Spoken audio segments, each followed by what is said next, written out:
Welcome to the Nicky Hughes Show, the place where we unearth pure gold in everyday stories. I'm Nicky, your host, and each week I bring you compelling conversations with real people that inspire, inform, and connect. Whether we're diving into the dynamic world of business with business briefs, exploring the mindset of champions with sports shorts, or celebrating the unsung heroes in local legends, this is your space for powerful, impactful stories from remarkable individuals. So grab a coffee, settle in, and let's get started.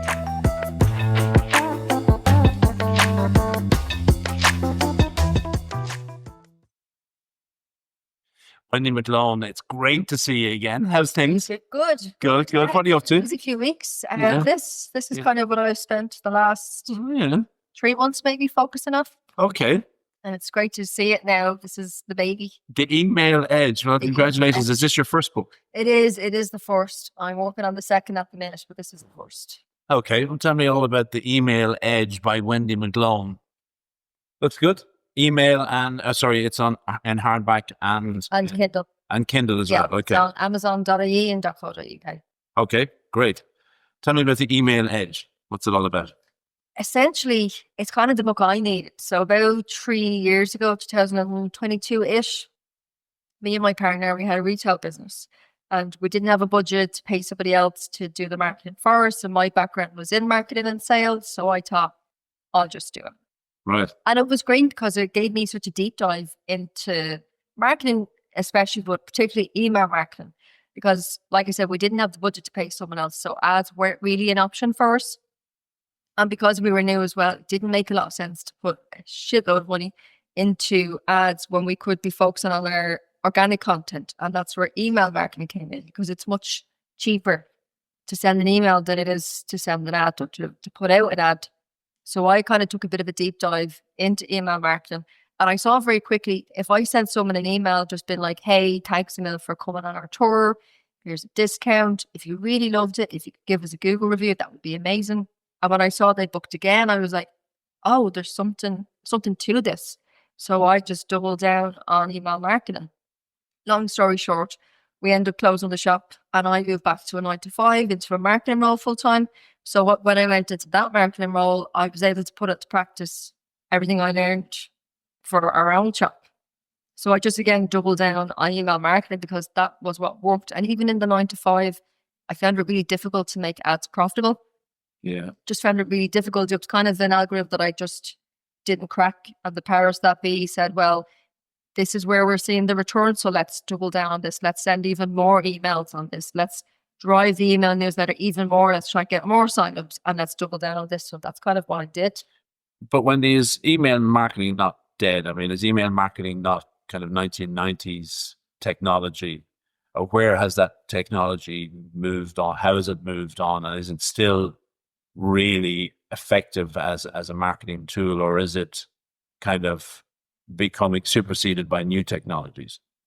I'm glad you asked that. It's literally the first chapter in the book, because I hear that so often speaking to business owners. Nobody reads emails anymore. And there is literally 1 billion people who have access to emails. And of those 1 billion people, over 90% check their emails every day. Hold on a second now. I have to get this into my head. So 1 billion out of 8 billion people have an email account. So kind of 1 in 8 people have access to an email and they check that. Of those 1 in 8, 90% of them check it at least once a day. So 1 billion people, roughly 1 billion people are checking the email every day. Okay, go on, keep going. So you almost had me sold. And I would argue I've made a full-time living for the last year solely selling email marketing services to business owners. So I would obviously say it is absolutely not dead. Like, you wouldn't believe the amount of very well-established businesses who don't send either A, any emails, or B, don't send enough. And when they do, simply by sending more emails of value, you will increase your revenue.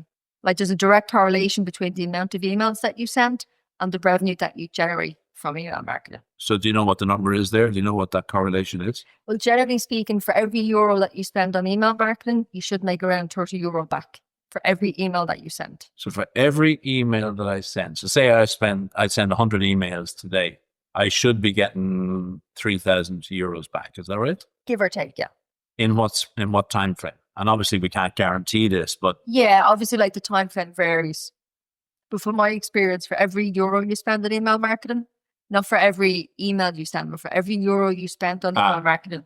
So let's say you're spending 300 a month on your email marketing platform, and it will vary depending on the size of your list. There should be a correlation between your list and the revenue that you make from that. oh. So what you're saying then, to just be very clear, is for every euro that you spend, that you invest in an email marketing campaign, you should be getting back over a X period of time, 30 euros. Exactly. Yeah. And how does that compare to other marketing tools like text messaging, for example? Does it compare favorably to that? Not so much. Like with text messaging is slightly different depending on the platform you use to send it, because you get charged per text message that you send. Yeah. Whereas with email, you don't get charged per email. You get charged per subscribers that you have to your email list. Okay. And same with ads. Obviously with ads, like nobody that I know that's doing Facebook or Google ads is making that kind of return. Like you just don't see that type of return on investment compared to email marketing. So it's a lower cost per customer, basically. To acquire a customer per email is much less relative to Google ads, Facebook ads, etc. Yeah. Wendy, walk me through the workflow. Okay. So let's say you, as an email marketing consultant, you are going to work with me. I'm a customer. Do I have an email list or do I not have an email list of customers? Okay. Lately, most don't. So they're starting from scratch, which can be very intimidating. So the first start is, okay, what platform do you want to use? There are a whole host of email marketing platforms. The one I prefer is Klaviyo, and I'm not on commission, but it's just the one I've found the easiest to use. And like most things, if it's easier to use, you're more likely to actually use the platform. So Klaviyo is the one that I tend to use.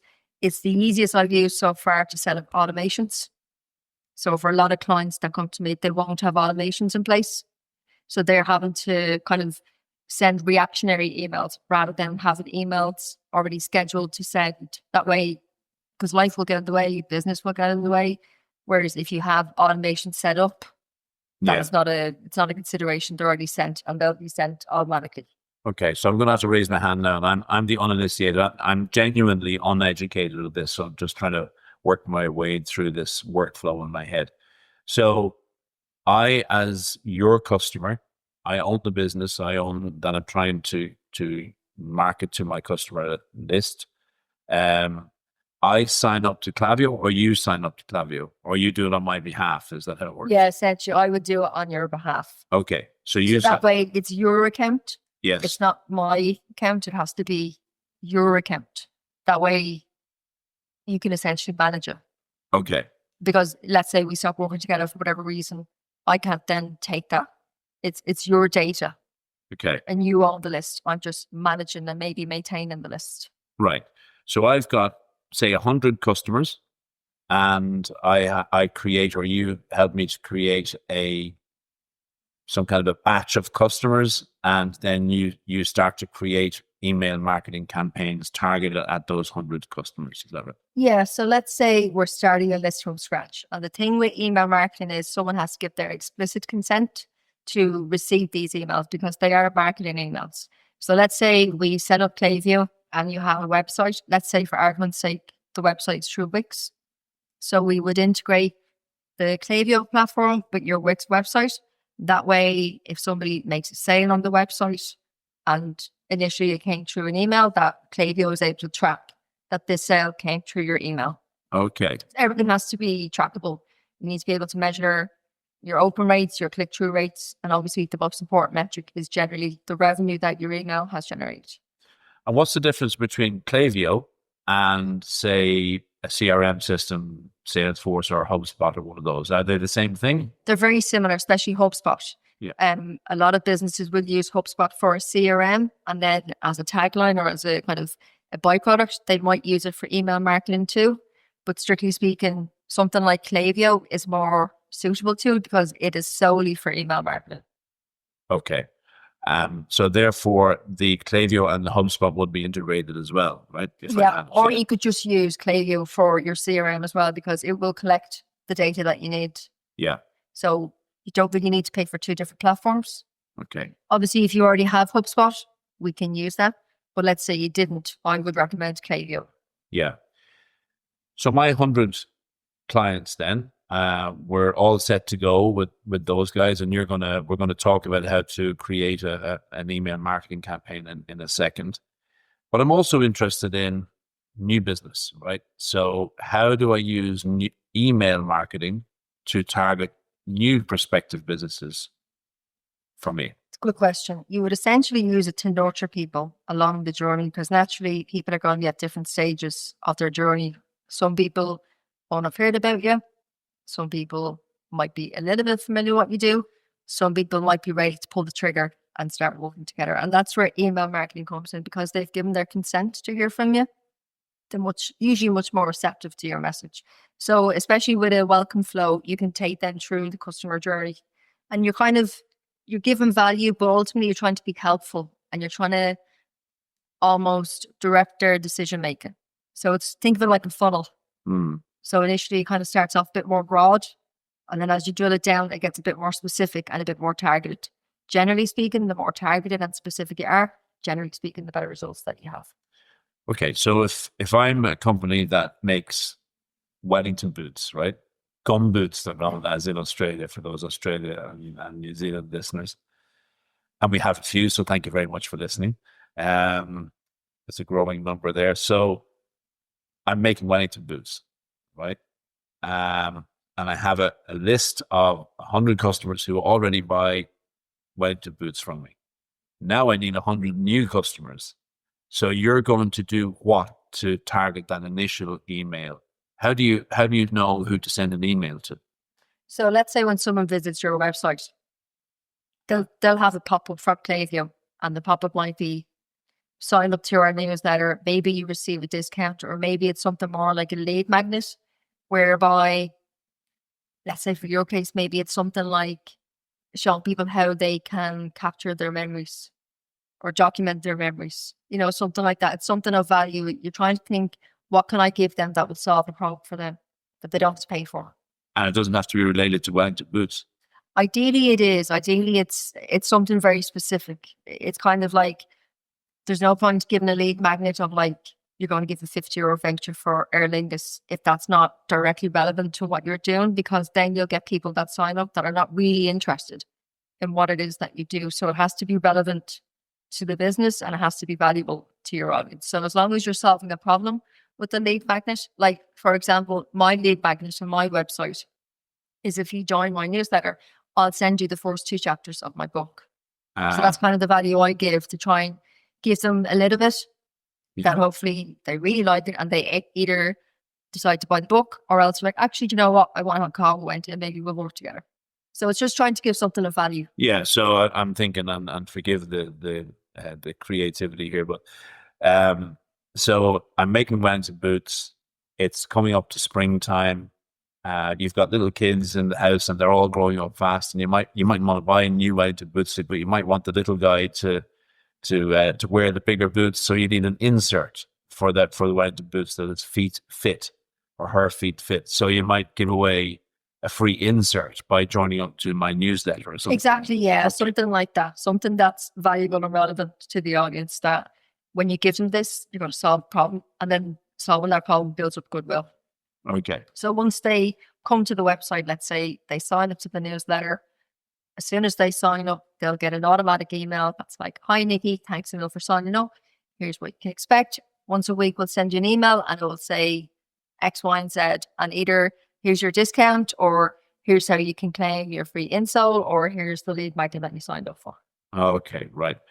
So that kind of answers the question that I had in my head. So we really want to drive people. My new customers are going to come from my own website. So it's up to me to have a fully working website that I'm able to use to attract new customers. Exactly. I see a lot of people on social media, and the Linktree link, on someone's bio, you'll see they might have a link tree. Yes. And you click in, it might have 5 or 6 different options that you can click into. Yes. One of them might be the website, one might be TikTok or whatever. In my experience, when you give people too many options, they generally don't pick any. I always suggest to people, for your LinkedIn bio or Instagram bio, whatever it is, just have your website and direct everybody to one central place. I always say direct them to your website. And then from there, they can go to whatever section is relevant to them. But if you lead them all to the same place, and ideally on your website will have the Klaviyo pop up that they can sign up to the email newsletter. That way you're capturing people who visit the website. Okay, yeah, that's really good. So again, this is a question. If I try and get everybody to go to my website, in my website, there can be a link to LinkedIn or Instagram or TikTok or whatever. Yeah. So do it all from there. That makes a lot of sense. Yeah, it's kind of like having a central hub. Yeah. Because otherwise it's very difficult to track where people are coming from and what's successful and what isn't. Whereas if it's all to one place, ideally your website, it's generally much easier to track which web pages are people visiting, how long are they staying for, what ones are they not visiting, or what are they saying less for, and then you can kind of make tweaks as needed. But your website is a central place that can kind of feed then to your newsletter. Okay, it's kind of like the cyclical flywheel effect. Good advice. Yeah. So, so now we've identified how we're going to market to our established customers who are part of our newsletter group. We know how we're going to attract new customers by going to our website and then accessing the special offer, the added value offer there. Now what happens? What do you do next? Now the next part is to maintain that communication. Most businesses don't send regular emails. So when they do, usually one or two things. The first one is usually because they don't send a lot of emails. When they do, it's about 5 or 6 different things. And generally speaking, when we see an email, we don't read it. We just kind of skim to see if it's worth our while to read. And if there's too much information there, we tend not to. It's like, you know, if you're scrolling on social media and you see a post that's really text heavy and it's just a lot going on, visually, your mind is just like, I can't even read that. And you'll be scrolling past. Where if there's just enough information and it's displayed correctly with plenty of white space, maybe even a nice image, it's much easier to take in and digest. And you're like, okay, I can read that. And then you're much more likely to do whatever it is you're asking them to do in the email. Yeah. So regular communication is probably by far one of the things that most businesses don't do. Now, help me understand this. When you say regular communication, so I'm now Joe Hunter, right, in the street, and I have signed up for your newsletter, right? How am I receiving that communication? Is it the newsletter that just comes to me, or is the newsletter attached to an email with a cover letter on the email? Or how does all that work? Or does the newsletter just drop into my inbox? Yeah, the newsletter, it's essentially an email. Some people call it a newsletter. Some people just call it an email, but it's essentially just an email. Okay. But some people just call it a newsletter, but it is essentially just an email. So when they sign up initially, they have the welcome emails. That might be 3, 4, 5 or 6 even emails, depending what your service or product is about. Generally no less than 3. You might send them one day apart, but that's only going to get you, max a week. So after that, I always suggest to people send at least 1 email a week to your full list.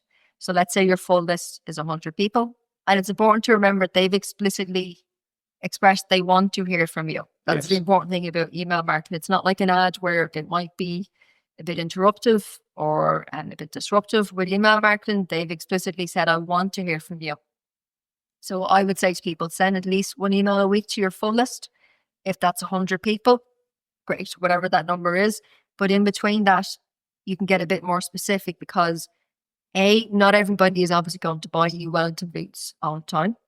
So in between that, you need to kind of give them something of value. So maybe it's new releases or new products, or maybe it's ideas for what they want to use the boots for, whether it's gardening or planting or just going exploring, whatever it is, you're trying to just give them constant value. So that's the main thing. Remember, you have to lead with value. If you're like, I'm only sending this email to sell them something, that works up until a point. But the problem with that is if you only send an email when you're selling, you'll train people that they won't open your email unless they're ready to buy. So what happens if I fully get your point and I agree that you have to communicate regularly, say on a weekly basis? What happens if I don't have anything particular to push or to inform or to educate on this week? Is it okay for me to send a newsletter, stroke email, just to say, hi, just staying in touch. You know where we are if you need us, or does there have to be value to the email? No, I would argue getting feedback is super valuable. Okay. Even if your email is just checking in, wondering if you have any questions, if you need help with anything, you know, if there's a decision you need to make, if you're not sure why you choose Wellington A over Wellington B, you know, you're just trying to have a direct line of communication. You're trying to talk with them rather than at them. Yeah. And if you really, really have nothing to send that week, don't. You know, rather than just sending it for the sake of sending it, maybe you take a break that week. Yeah. And maybe you send 2 emails in the following week. But it has to be something of value. There's no point sending it just for the sake of sending it. You know, Yeah. it doesn't serve a purpose. And what if I dig a little bit deeper into the psychology of all of this? What are we actually doing here? Are we trying to create a community, an email community amongst the people who, my 100 customers and 100 new customers?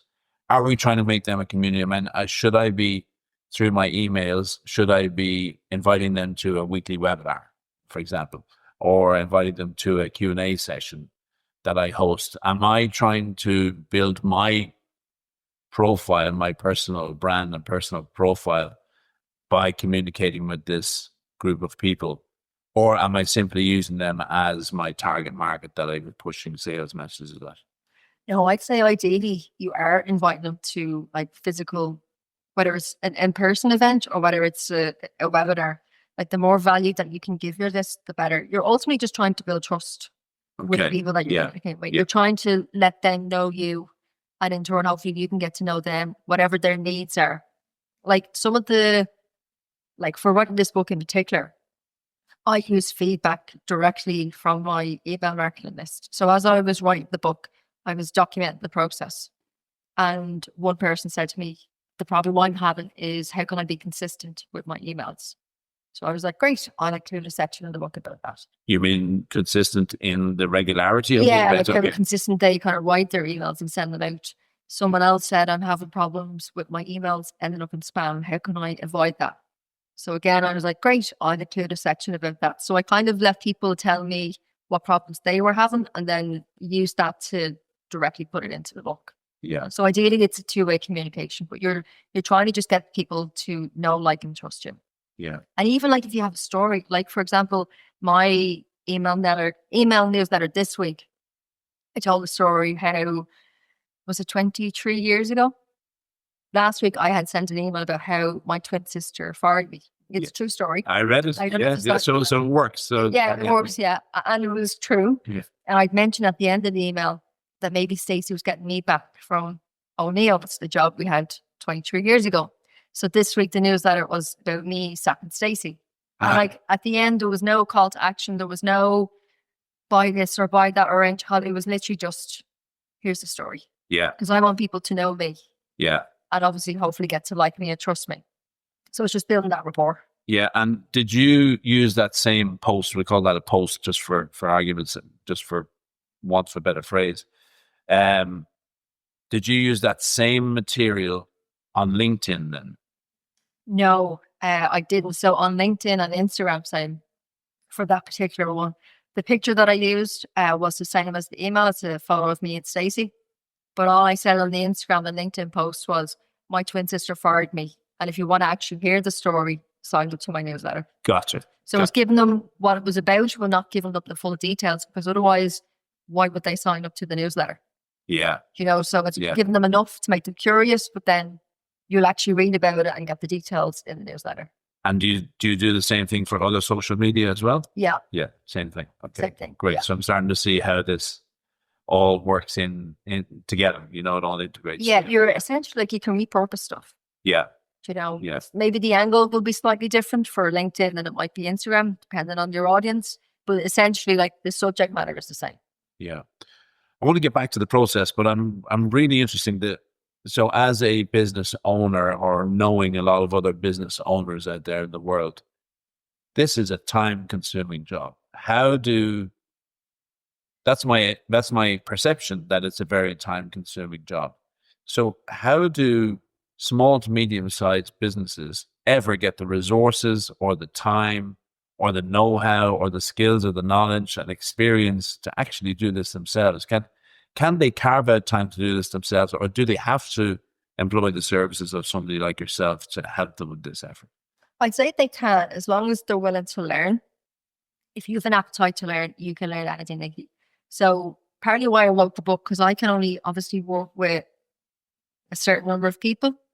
But I know from speaking to business owners, some people, they do have the time, but they're lacking the knowledge to maybe execute on that. So something like this might help them with the execution. What I do for some clients, I will help them set up their automations. So I will literally sit with them one-to-one, set it all up with them. And then from there on, they'll know how to do it themselves. Other people, they don't have the time, they don't have the knowledge, so they want to bring someone externally to do it for them. So it's kind of one or two ways. But if someone wants to learn, like all the information is there, like YouTube, you will learn everything. Well, you'll learn most of what you need to learn on YouTube. A lot of it then just comes from the actual experience of doing the work. Yeah. Does social media, and I'm making a distinction between email marketing and marketing through LinkedIn and Instagram and TikTok and places like that, does email marketing have a bad rap compared to those ones? Because it seems to be that all the buzz, all the rage today is, I've got 100,000 Instagram followers, I've got 1 million TikTok followers. That's how I generate my revenue. Does email marketing suffer from a perception image in your view, or because you know it so well? I mean, should it be getting better reviews in the press? Yeah, that's a good one. And it's a little bit like email marketing, it isn't as sexy as, say, LinkedIn or social media. And a bit when it comes to like the headline figures for social media, like that I have 10,000 followers or whatever on Instagram. For a lot of people, that sells. Like a lot of people, part of their marketing will be the social proof I have is like I have 10,000 followers. So Right. It's more of a vanity metric. Like in my experience, the number of social media followers you have doesn't correlate into sales across the board. Like for any business I've worked with, like some people, I worked with one company years ago, and they had said that they were the most popular Irish business in their category. And when I said, what's that based off? And they said, we have the most social media followers in our industry. I mean, it sounds great, but unless that actually translates into revenue and sales, what's the point? You'll rarely hear somebody say, I have an email list of 5,000 or whatever. They don't advertise it.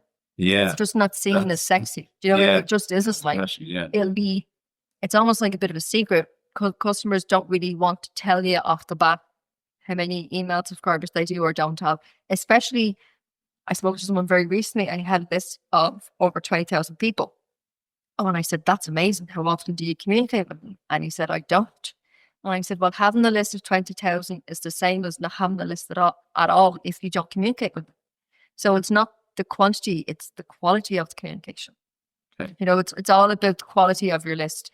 If you have a list of 10,000 and A, if you don't communicate with them, or B, that list of people are not actually interested in what you do, that list is completely useless. So it's much better. Like I only have maybe 150 people in my email newsletter. Like even from that small pool of people, I've directly made sales, whether it's a book or whatever, we worked out into one from having such a small list. And I probably know them all, like, you know, from different parts of my life. Some I've worked with 15 years ago or 10 years ago. And it's just amazing how you can almost see like the circular economy, that because they're on my email list and people like, even some of my closest friends are on the list and they'd be like, oh, I read that email last week about Stacey sacking you. And like, they just find it humorous because it's just a bit kind of, it's detail that they don't generally hear from business owners. You know, it's kind of, but ultimately they know you and you're staying in front of mind, and they're building trust in you. Yeah, it's kind of like they're not necessarily going to buy every week, depending on what it is. But when they do want to buy, you're front and center. Yeah. And that's kind of the power of email marketing. I'm thinking about business development strategies. So if I've got 100,000 followers on Instagram, should I be trying to get as many of those people onto my email list so they can really start marketing to them. They can become real customers. Is that what a lot of people do, Yeah. or is that what we should be trying to do? Yeah, and as well, the other thing is about social media. You don't own that list. Mark Zuckerberg owns that list. So if you lose access to your Instagram account for whatever reason, Yeah, that list is gone. right. Whereas your email list is yours. You own that data. Yeah, So okay. that's something to consider. I've met a lot of business owners who like that. For whatever reason, they've lost access to their Instagram, their LinkedIn, or their Facebook. And they're kind of like, what do I do now? They have to start from I scratch. have to start from scratch. And sometimes you can get access again, but it's just a headache that you don't need to deal with. Whereas your email list is your own. You own that list. Yeah, okay. So let's go back to the process then. That was a bit of a tangent, Wendy, but it was a good tangent. It was great, yeah. So let's go back to the process then. So we have our list of established customers, 100 of those. We also have 100 brand new customers that have, or brand new potential customers who have just signed up to our newsletter. So we have one newsletter, or we have two newsletters? Just one. Just one, okay. Yeah, just one. So there's two parts to the newsletter. One is the automations, Yes, and then two are the weekly or the regular emails that you'll send out. So like, your updates, your most popular, your Yeah. sales, that type of thing. okay. Email marketing 101, please. Talk to me about automations. What are they? Why do we use them? And give us an example of something. Automations. Automations, essentially, they're like having a salesperson work for you 24/7. Okay. So once you set them up, they'll pretty much run on autopilot. Of course, you can maintain them, but they'll essentially keep running until you stop them. So the very first automation to have is your welcome series. It's literally, as soon as someone signs up to your emails on your website, they'll get an email. Hi, Nikki. Thanks for signing up. Here's what you can expect. So you're kind of setting the expectations. It would be a little bit like, if you walked into a restaurant and you're ready to take a seat, but nobody comes to greet you. It would be a bit like that if someone signed up to your email newsletter and you don't send them an email kind of straight away. Yeah. It's kind of, you're almost flagged them. even acknowledging the fact that they've taken the time to sign up, because a lot of people don't, because they're just like, oh, that's a bit of an effort. I'll do that later. And then they don't. So I always like to just acknowledge if someone has actually signed up, they've gone that little bit extra. Like, it's very easy to like a post on Instagram or LinkedIn. Whereas if someone signs up to your newsletter, they've shown that little bit higher level of intent, that they're really interested in what you do. So it's nice just to acknowledge that someone has taken the time to sign up. Like, they're essentially giving you their attention. Yeah. Which is priceless. So you want to respect that. So the first thing is just to acknowledge, thanks Phil for signing up. Second email, I would suggest you send it a day later.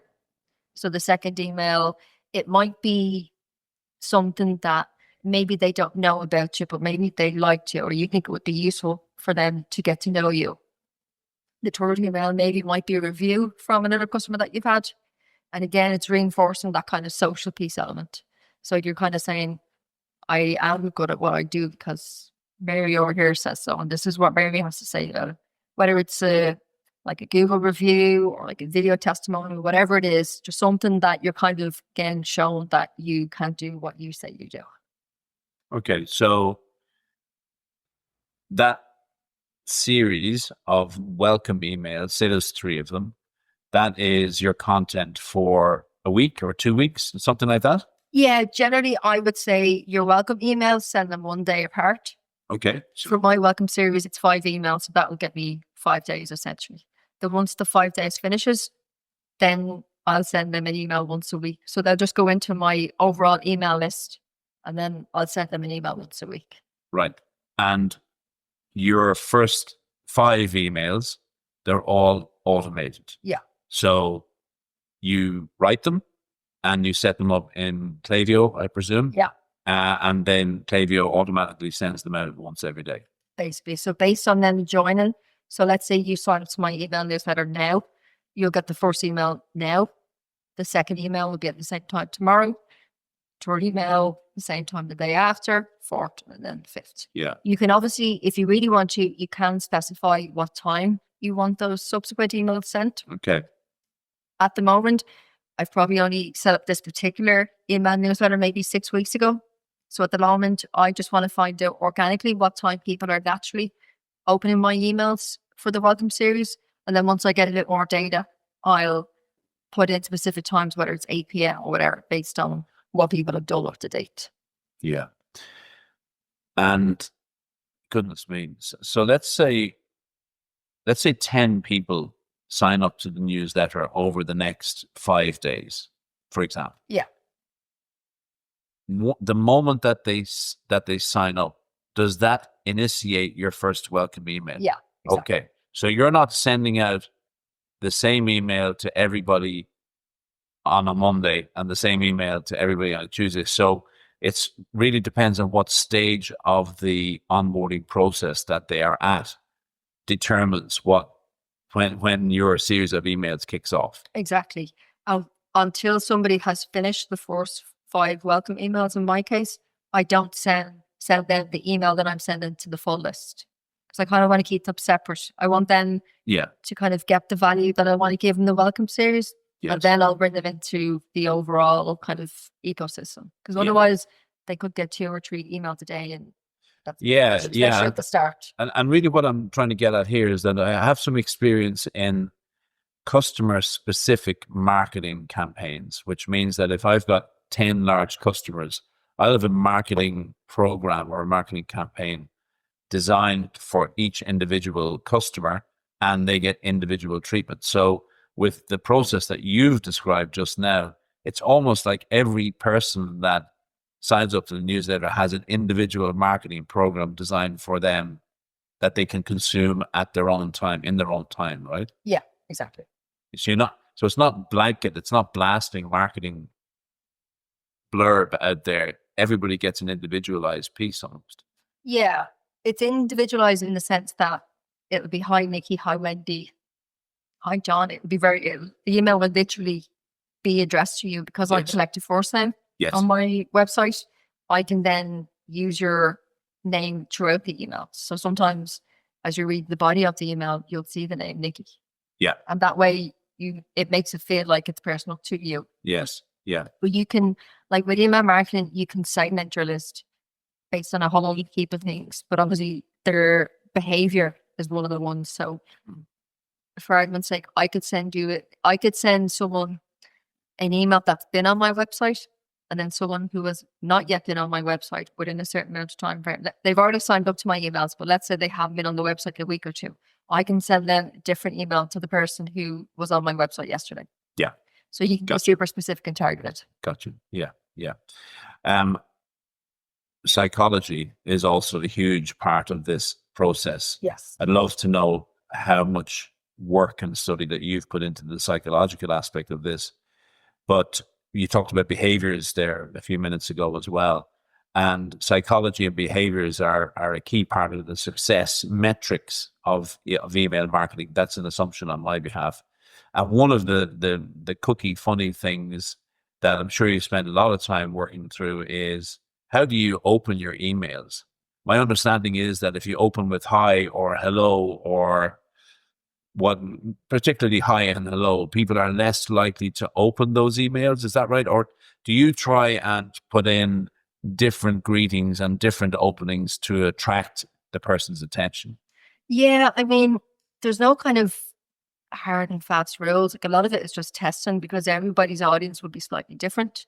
I specifically, when I send my emails to my list, I want them to know it's coming from me and not written by someone else. So I will write how I speak. So I'll use the word hey, because that's generally how I speak. Yes. So it's not informal. Sorry, it's not formal. It's very informal. Even the language that I use, it's very informal, because that's how I communicate with people. Because otherwise it's kind of like, what's the point? So I would always say to people, if you don't use that word in real life, don't use it in your email. Okay. Because sometimes you're scanning through an email and a word might catch you off guard, and you're thinking, I don't know what that word means, and I'm not sure the person who wrote the email does either. So it has to be your words. It has to sound like you, because it's an extension of you. Especially if you're trying to build up that rapport piece of that relationship, it should sound like how you speak on a day-to-day basis. Yeah. So if I received a letter from you or an email from you and it said, "G'day, Nikki," from Wendy, I'm going to know that you're either trying to be friendly. I'm going to say, Wendy, exactly. enough. Yeah. So it has to sound like you. Yeah. And even with the subject line, I love to I love to test that. I love to see how can I pique someone's curiosity. Yes. There is a very fine line between piquing someone's curiosity and what's the word? Clickbait. There is a Clickbait, fine line. yeah. But as long as your email addresses whatever the subject line is, it's not clickbait. It's only if it's actually not relevant, then it is clickbait because you're just trying to get someone to open it. Like the subject line for the email last week was, I was fired by my twin sister. And that was what the email was about. It was the story behind it. So it's not clickbait because it is actually about that. So I always try to, with my subject lines, I have a couple of rules. I usually use the person's name in the subject line. And that's why on my website, when you sign up to the newsletter, it will ask you for your first name. So that way I can tailor the email to you. So the subject line might be, Nikki, I was fired by my twin sister. And then you'll have preview text. So you'll notice on your mobile, when you open emails, you'll have the subject line. And just below that is what's called the preview line. Yes. A lot of businesses don't use that, but it's extra real estate. So what I tend to do is, let's say the subject line will be, Nikki, I was fired by my twin sister. And then the preview line might be, this is the story.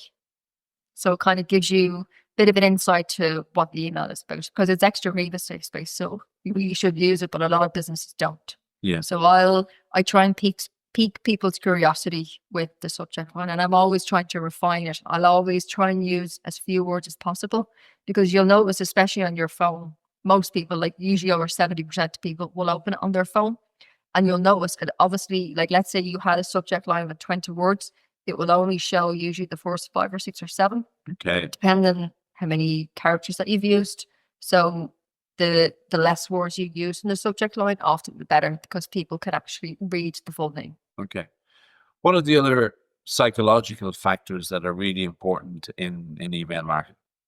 It's to make people feel seen, essentially. You want people to know that you understand them, that you actually know what their issue is and that you can solve their problem. Yeah. So with my emails, I'm trying to show them who I am, but I'm also trying to show I've been in your position because a lot of people on my list, they are business owners. And yeah, I have a business now, but even before when we had the shop, I'm trying to show that I understand the issues and the problems that you're having. And I believe I can have a solution to the problems that you're having. So it's just trying to reinforce that, like, I know the problems that you're having and hopefully this is the solution for that problem. Yeah.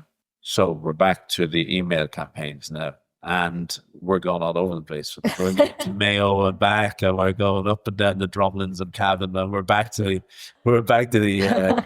There's a famous politician out there at the moment that calls this the weave. So we've been weaving, we've been ducking and diving, but we're back. Yeah, back on track now. Back in the room. Yeah.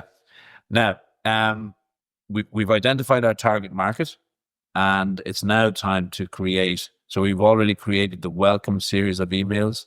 Now, what do I do next? What the hell do I talk about? What do I sell? If I sell anything, how do I work with you to come up with one campaign or multiple campaigns? What do you do? Generally multiple. Yeah. So like I said, I recommend that you send one email a week. I know for a lot of people, that's probably a bit intimidating, especially if you're going from not having sent any or many emails at all. 1 a month might seem like a lot. But instead of sending one email about 4 things, that becomes 4 separate emails. So ideally, one email, one idea. When it comes to campaigns, generally speaking, I will suggest them to the client because they just don't have the time. So I want to make life as easy as possible for you. So I'll go through your website. If you have a podcast, if you have a YouTube, if you've done other interviews, I'll basically do a bit of a deep dive and find out as much information as I can. And always there will be nuggets. I'd be like, oh, I listened to your interview with so-and-so. And what about an email about this? Very recently, one of my clients, and it's funny, we do all our communication through DMs on Instagram and email. So we don't have any calls because that's what works for him. He's just super busy. And he had a post recently. And he's in the food industry and he had a post. And it was one of his products. I noticed the sell-by date on the product was about like 2 weeks ahead. And I thought, oh, that's interesting. That's actually a really good sell-by date, for a fresh snack. And I said to him, do you think there's any value in letting your audience know what kind of sell by dates they can expect or best before dates they can expect. Because I'd imagine they're probably curious about that. And sometimes that little bit of doubt can be enough for them not to place an order. Yes. And he said, actually, yeah, we get that question all the time. So I was like, great, let's send an email about that. And even that email that was just about, hey, this is what best before dates you can expect. That email brings in revenue. Even though you're not directly selling, you just give them the information. And then at the end, you just have your categories. Like in his case, it was like healthy snacks and whatever else. And just from giving that information, people bought because you're answering the question that they have. When you say people bought, how do you know? Like, So you can directly track the revenue. So Klaviyo, for example, it will have your open rate, your click-through rate, and the revenue that you made directly from that, because Klaviyo is integrated with their website, which happens to be Shopify. So they're constantly talking to each other. So you can directly measure how successful a campaign is. Even then, if you go into the back end on Shopify, it will tell you where those sales came from. Yeah, brilliant. So literally attributed to Klaviyo, whatever that figure is. Brilliant. So I'm thinking of a toolkit in my head here, right? So we've got the website, we've got the email marketing, we've got our social media, we've got Shopify. Wow, there's a lot involved to bring all this whole thing together, isn't there? It's a little bit like a symphony, isn't it? Yeah, all it is. Yeah. Different instruments coming together to play the same song. Yeah, and that's the value that you bring in your business, is bringing all those elements together. Is that right? Essentially, yeah. It's a little bit like you're kind of facilitating it in a way. You know, you're kind of facilitating sales, and it's almost an extension of customer service in a way. And it's just with the whole goal of essentially just increasing revenue and sales. Yeah. So we're 3 months in. We've run a few campaigns. Sales are going in the right direction. We have an ongoing relationship with you and your business. Do I want to keep that going, or are you looking to have a lifetime client here with me, or are you in and out in a year or 3 months? Or how do you structure your business?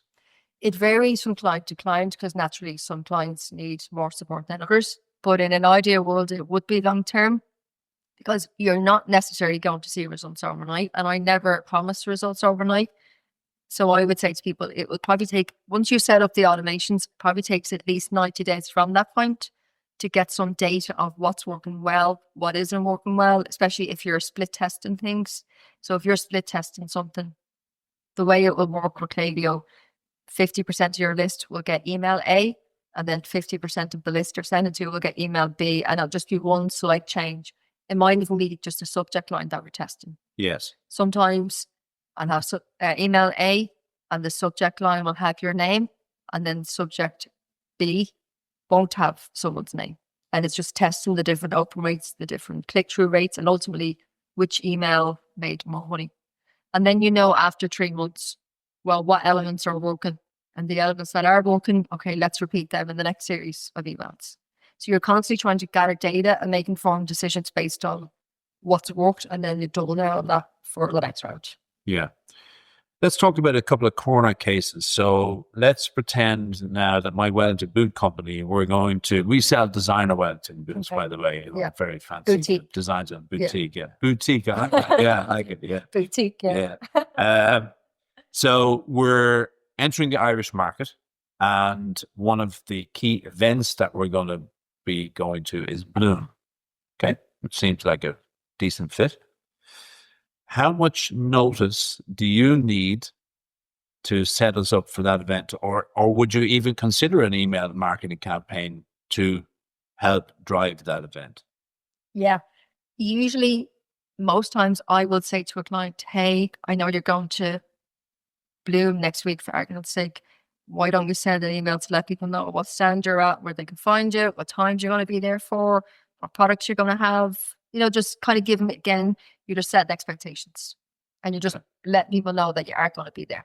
Okay, so you might need only a couple of weeks notice. Not even, I wouldn't even say weeks. I never get weeks notice, ever. Because the nature of business, it just doesn't happen. So like at the start of every month, we'll have call clients, and they'll say, yeah, we have X, Y, and Z coming up this month. We're launching whatever products, we're going to whatever events.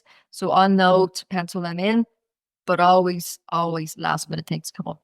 So generally speaking, I try to say to people, if you give me 48 hours notice, great because I can do the email, but they need to approve it there and too, in case they want any changes. So I always say, if you can give me at least 48 hours notice, that would be great. But that doesn't generally happen because life gets in the way. So I'm generally pretty flexible because I've been in their position. I know, like, you have the best of intentions, but just life and business gets in the way. So I try to be flexible. I'll nearly always accommodate someone if I can. Yeah. I'm dying to know about how you got into this. It seems to, and we don't really need to go into all of the background to this. I'm going to make an assumption here, a gross assumption that you're an expert in this, clearly. And it sounds like you're an expert because you've just got stuck in. You've had your own business, you've tested it out, and then you've intentionally got into this business because you know what it's about, you know what kind of returns you can make and so on.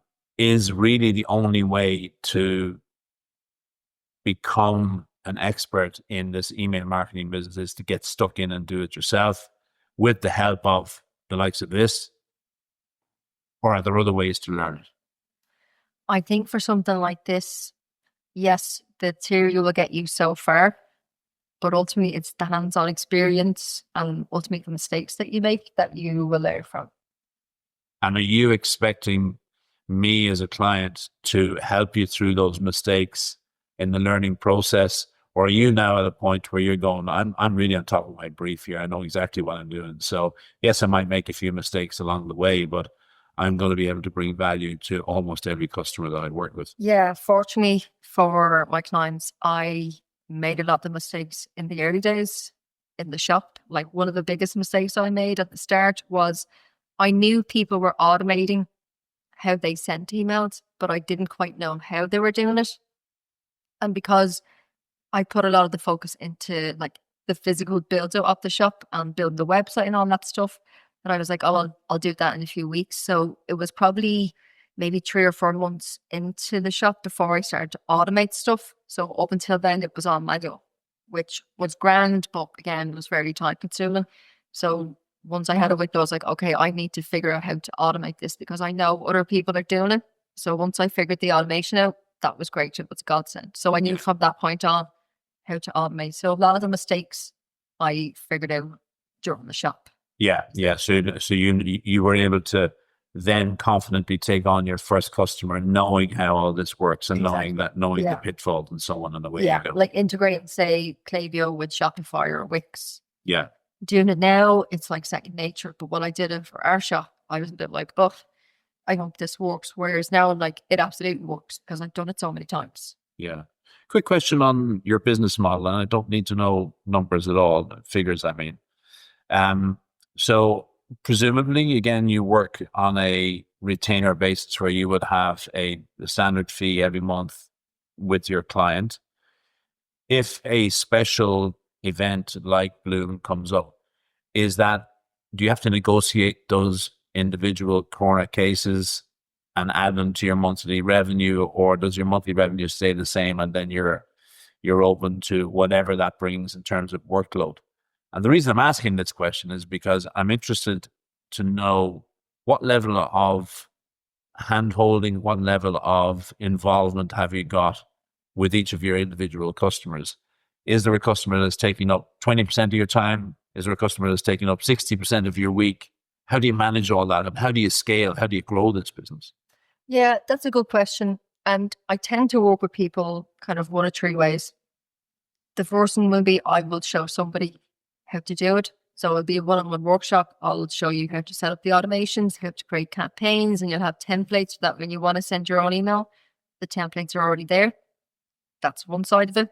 The other side is I come in on a monthly basis, I'll set everything up, and then we'll agree to work together, usually initially 3 months. And then ideally from that point on, we go for a year. And then the third option might be a project basis. So you might be like, I just have a very super specific product like Bloom or something.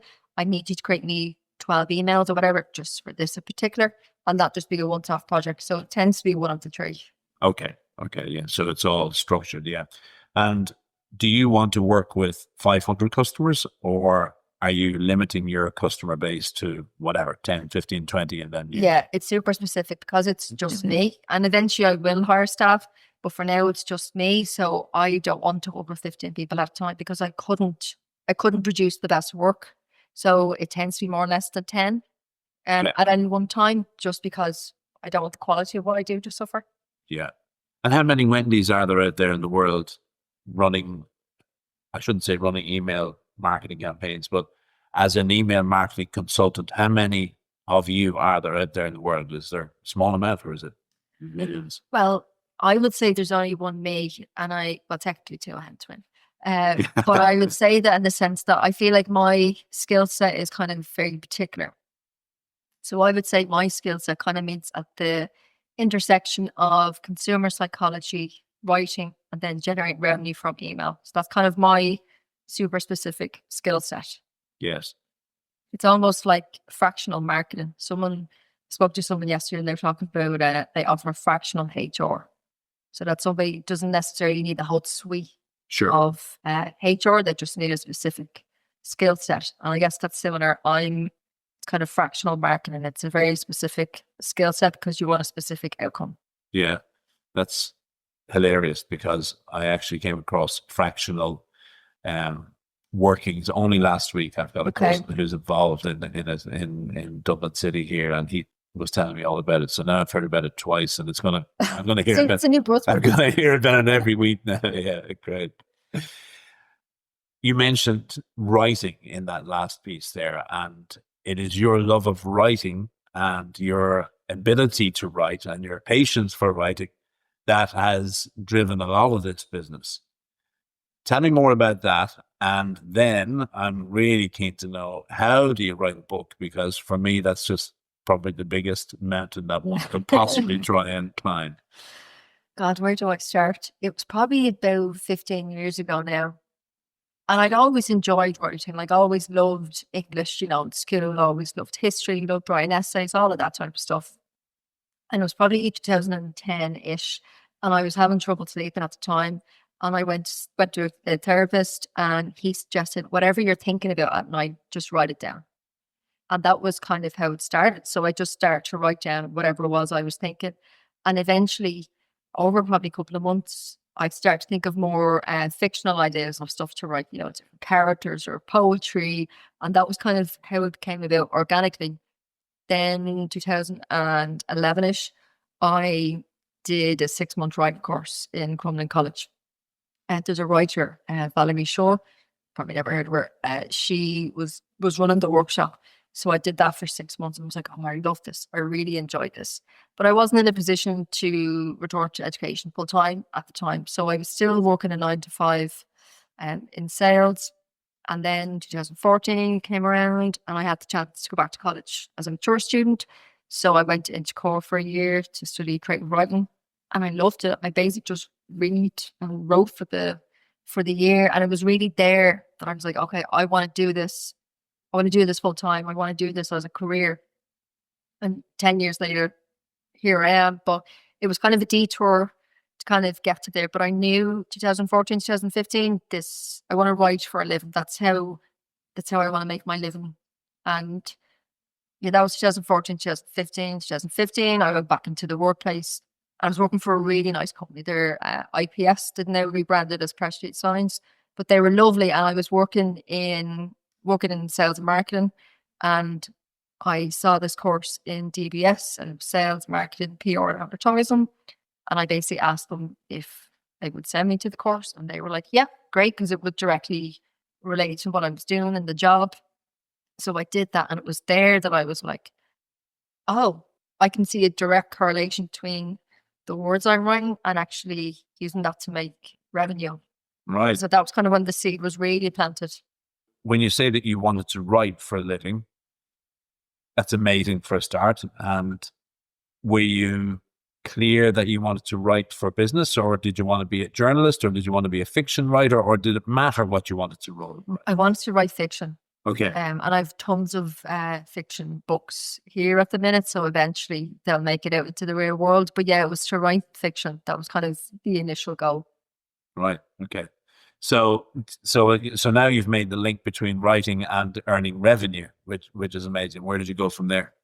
So from there, I went to Vancouver 2018, and I wasn't working in writing, but I just on the side, you know, I was working for an accounting firm, and on the side, I would just write.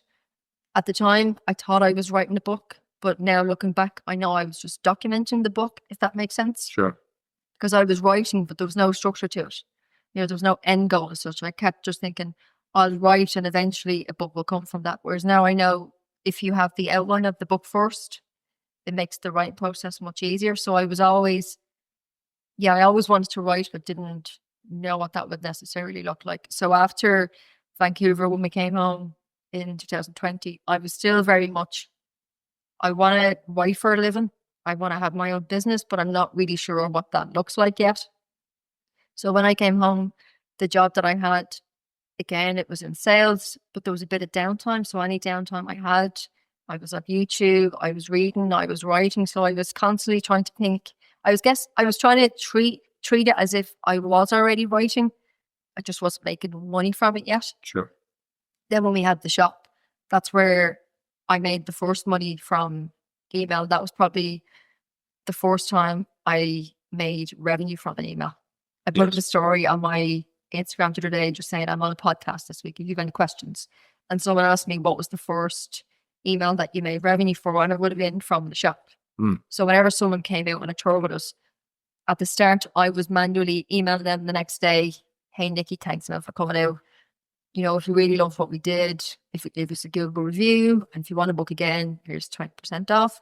So when they booked again, I was like, oh, like, yeah, this works. This works, like this is it. And obviously that was on a very small scale. So then when I moved back into a 9-to-5, that's when I really see the take off, because it was very obvious that this worked. So then from there, again, the idea was still there of I want to be self-employed and I want to write for a living.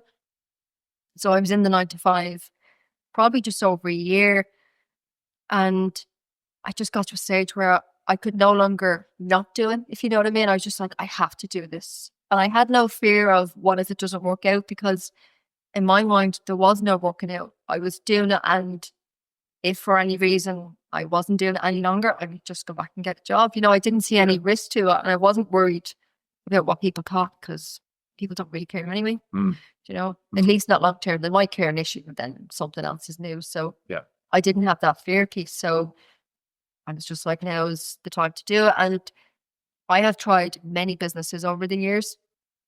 Now I know the biggest mistake I made previously was I would leave the 9-to-5 before I had revenue coming in from the side gig. Whereas this time I knew, okay, don't leave that until you have money coming in, until you have clients. So when I left the 9-to-5, I probably had 4 clients.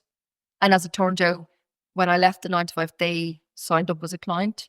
So that made that transition much easier. So it wasn't like I was going from finishing up on Monday to finishing up Friday and then starting on Monday from scratch with no revenue. So it made that transition much easier.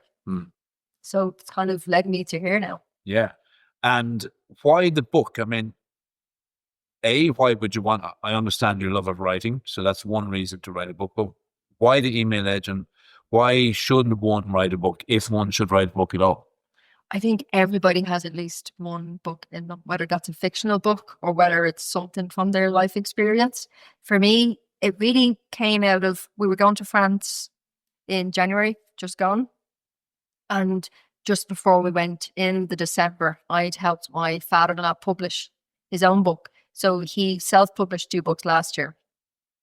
And this year, well, the end of 2024, he was kind of like, how do I self-publish through Google or through Amazon? Sorry, because I'm hearing a lot about publishing through Amazon. So I did a bit of a deep dive. I was like, okay, this is what we need to do to publish on Amazon. So once I did it for him, I was like, okay, well, I know how to distribute the book, because previously that was always a bit of a bottleneck of kind of, I could write the book, but how do I get it out? Whereas this time I knew exactly how to print and distribute the book. So that part wasn't an issue. So it was almost like I could see the carrot at the end. All I had to do was finish the book. And I read, don't know if you know Daniel Priestley. Yep. I read Key Person of Influence. Well, sorry, I listened to it twice on Audible. One of my clients, Jamie, who's actually my very first client, and he's still a client today, he has an apprentice program. He's a life coach, and he has an apprenticeship program for life coaches. And I had joined Jamie's program, and one of the books he recommended was Daniel Pusey's Key Person of Influence. And one of the things he talks about is if you want to be seen as like an expert in your field, you need to write a book. Okay. And I've always wanted to write a book. So it was kind of like, it's almost like the universe saying, you need to just do it. So if you want to be seen as being an expert in your particular field, you need to write a book about it. Pretty much. And that was the primary driver for the email edge. Yeah, that was kind of the nudge that I needed. So putting all those factors together, I was like, okay, well, I've run in France for a month. It wasn't about I have to write it in a month, but it kind of became, can I write a book in a month? Turns out you can. So what I did was I started it on the 28th of December, and I started off by using ChatGPT. So I gave ChatGPT a prompt and basically used it to help me outline the book. So I basically told it what I wanted included in the book and asked it to give me an outline. Gave me back an outline. Probably over the course of a day or two, I refined it. So that I knew chapter 1 is this, chapter 2 is this, and so on. So then after that, every day for the next 2 weeks, I wrote a chapter a day. Very good. After the 2 weeks, I just went over everything, edited it. In the meantime, I got someone on Fiverr to do the cover. Yeah. That was probably 60 quid. So all I needed was the finished Word document and the cover from Fiverr. And then you upload it to Amazon and you have a book essentially. Yeah.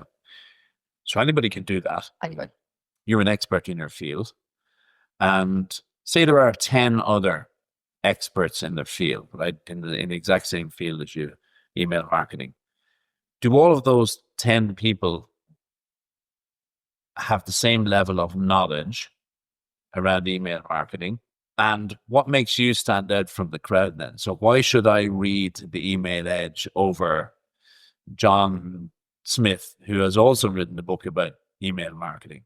So what do you have that the other folks don't have?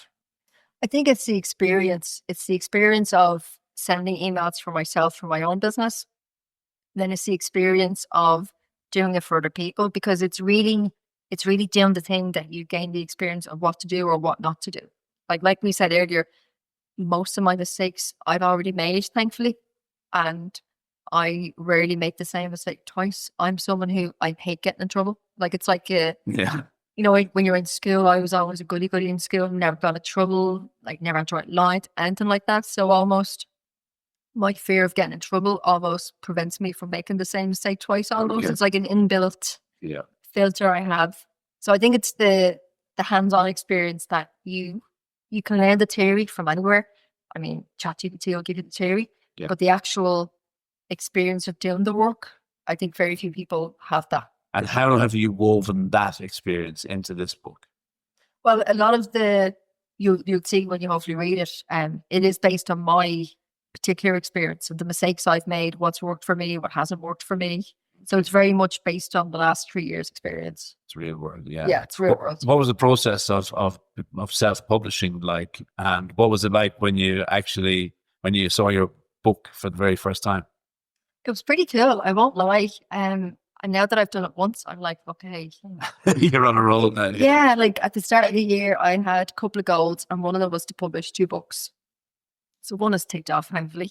But yeah, seeing it in print, it's almost the motivation to like, okay, I want to keep doing this. Like this is, like, of course, I get a lot of enjoyment from what I do because you have to enjoy what you do. Like I was saying to you earlier, it's almost like playing for me. So I'm like, it would be very difficult for somebody to outwork me because I genuinely, like, God love my friends. I'm always talking about marketing and email marketing in particular and writing, because I've seen firsthand the difference it can make, not only to your business, but it for me, for my life. Like if someone had told me 10 years ago, this is how you'll make a living from emails, from writing emails for people, I would have bit your hand off. Even if 18 months ago, someone had said, this is how you'll make a living, I would have bit your hand off. So emails have kind of given me the freedom that I didn't have in the 9-to-5 world.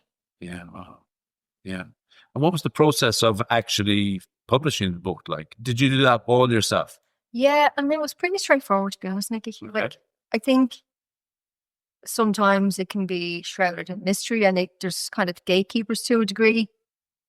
All I really needed was the Word document of the book and then the PDF of the cover. That was literally it. Right. And you upload them to Amazon KDP, and it will show you what the book will look like. You know, like visually, like page 1 is like this, page 2, and so on. It will show you, like, you know, that's within the margins, because obviously you have to format it in a certain way. And so little things like that. And then I requested a proof just to see what it would look like. And it probably took me maybe 3 or 4 weeks to be happy with it. So I got one proof and changed a couple of things around, like you wouldn't even notice. But initially, the title was over 3 lines, and I didn't like how that looked. So I asked the designer to change it, like little things like that. And that's the great thing about self-publishing. Let's say next week I want to change the cover. Yeah. I'll just upload the new cover to Amazon, and then any new copies that are ordered will have the new cover. Right. Likewise, if I want to add a chapter in here or take out a chapter, Wow. I just upload it to Amazon, and then any new copies ordered will have. So it's a living, content. breathing document. It's So you such can a kind of evolve it as you go on. Some things like the slight technical things, if it's a paperback, you need to have an ISBN number. right. What's that? It's basically like the identification of the book. So you see here at the back where the barcode is. Yes. Yeah. So if you want the book listed in a library, Mm-hmm. they will need an ISBN number. Okay. Yeah. So there's 2 options with Amazon. You can use the ISBN number from Amazon, but that means you can only then sell that book exclusively on Okay. Amazon. Yeah. Otherwise, you buy your own ISBN number, and there's loads of places online that you can buy them. I bought mine, I think it was from Nielsen. I think it was €110 for one ISBN, or it was 180 for 10 ISBNs. I obviously went for the 10 because I obviously plan to do more than one book. Yeah. And then once you have that ISBN, you can sell the book anywhere, essentially. Right. And Amazon is great. Like, if I went down the traditional route, it wouldn't have happened, because they would have said you don't have a big enough profile, because obviously they want to know I have a market ready to sell to. So I knew that wasn't really an option, at least not within the time frame I wanted. And the other part is they would give me probably max 20% on each book that is sold. Okay. With Amazon, you get up to 60%. There's 2 options. There's a 40% or there's a 60% option. Slight difference is if you go the 40%, you're listed on what they call Kindle Unlimited. Yes. It's kind of like they'll promote your book a bit more, but you'll get less per book sold. So I went for the 60% option. So I get 60% of each book sold. And how does that compare to bookshops? So if you wanted to sell, maybe you do sell your book through whatever Eason's bookshops, and you don't have to go into any specific details, but does it compare favorably or disfavorably to selling through a bookstore? I'll be honest, I actually don't know. My next step is getting the book into physical bookshops. So ask me again in a month or 2 and I'll have that answer for you. I hope you come back and we can have that conversation. Yeah, no. The coolest thing that I've ever heard probably is that you woke up one morning a few days after you had published your book and you discovered what? I discovered that it was number 1 and number 2 was, do you know Rory Sutherland? Yes. He was number 2. And then Alex Hormozzi's $100 million Needs was 3rd. And initially I was like, that can't be right.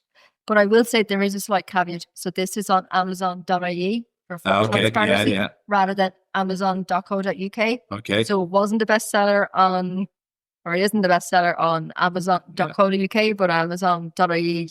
Yeah. I haven't actually checked it a day or 2, but it was shown as a bestseller. So it's like caveat. So you're a best-selling author in Ireland on Amazon Ireland. Sorry, in my category, in the sales and marketing category. Yeah, that's absolutely. Just for full transparency. So can you actually say on your social media and so on, number 1 bestseller, best-selling author on Amazon.ie? Yeah. Yeah. Wow. It's funny. I was doing a proposal for someone that I'm having conversations with. And when I do the proposal, I obviously have a section in my proposal, about me. And it was probably a bit long-winded. And the other day I took all that out and I just had a screenshot of the book at number 1 and then Rory Sutherland's number 2. And I kind of thought that will speak for itself to a degree. Yeah, Rather than yeah. me Amazing. talking about 10 minutes about my backstory, and kind of like, this is me now. And are you inundated with speaking engagements now and all sorts of other fancy gala premieres that you've been invited to as a result of this? Oh yeah, the door hasn't stopped knocking. So Yeah. However, all joking aside, it is hugely brilliant for your profile and for developing your business and your personal brand, right? yeah, and essentially now this is just part of my acquisition strategy. Yeah. Okay. Like I even realized, like again, I took this quite literally. Daniel Priestley says that the best business card you can have is your book. And actually, it's cheaper for me to order an author copy from Amazon than it is for me to print a business card. Right. Okay. So when you put that in perspective, Yeah. it looks kind of like a no-brainer now that I've done it. Like when I meet someone, it carries much more weight. If I'm like, here, have a copy of my book versus here's a business card. They might get 20 business cards out of an event, but you can almost guarantee they won't get many books. Yeah, you can see how know, powerful it is. Yeah, it just So stands if out. you went to if you ordered 50 copies from Amazon, it would be cheaper than ordering, say, 1,000 business cards, and you've far more value to offer. Yeah, exactly. And the work is already done; it's already written. Yeah, You write it once, and you can sell it forever potentially. yeah. So back to my Wellington boot business, right? Back to boutique. Boutique. Why on earth would I want to publish a book? And is that something you can help me do?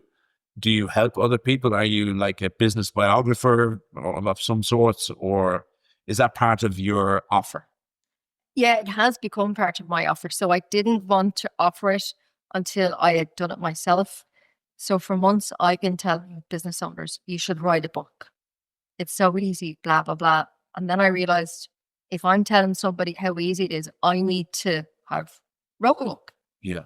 So that was also a slight motivation for doing the book. And again, from speaking to business owners, a lot of business owners want to have a book, but they don't necessarily want to write the book.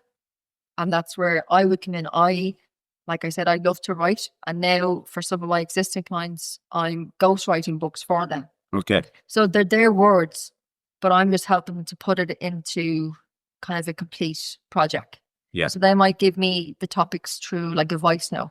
Hey, this is what I think. This is the topic for the book. This is what I think about that particular subject. Can you go ahead and write me a draft? So I would basically give them, hey, this is the first draft of the entire book. And they'll say, change whatever, keep this, change that. I go away, make changes. And in the meantime, I'm getting the cover done as well. So it's basically giving them a finished book. And it would say it's written by them. Yes, So it is their yes, words. yeah. I'm just kind of putting it together essentially. Yeah, I'm just formatting essentially. Wendy, it's been absolutely fantastic catching up with you and learning about your latest exploits and hearing all about the book, The Email Edge, which is available through Amazon. Amazon.ie.co.uk. Yep. Congratulations on that. It looks great. And I am actually going to read it. I haven't had a chance to read it yet, but it's so new that I haven't actually got it out of my head. It is fresh off the press. So well done and congratulations. You can see how your business is developing. You've got your email marketing consultancy.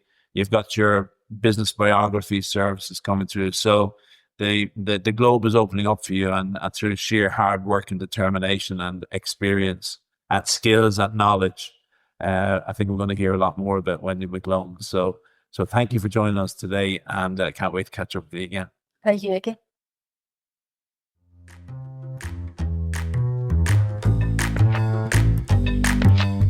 Thanks for tuning in to another episode of The Nicky Hughes Show. If you enjoyed today's conversation, please subscribe, leave a review, and share the show with your friends. It really helps us to grow and reach more amazing people like you. I'd love to hear your thoughts, so feel free to connect with us on social media or visit our website at nickyhughes.com. You can also follow the show's updates and get in touch with today's guest through our socials.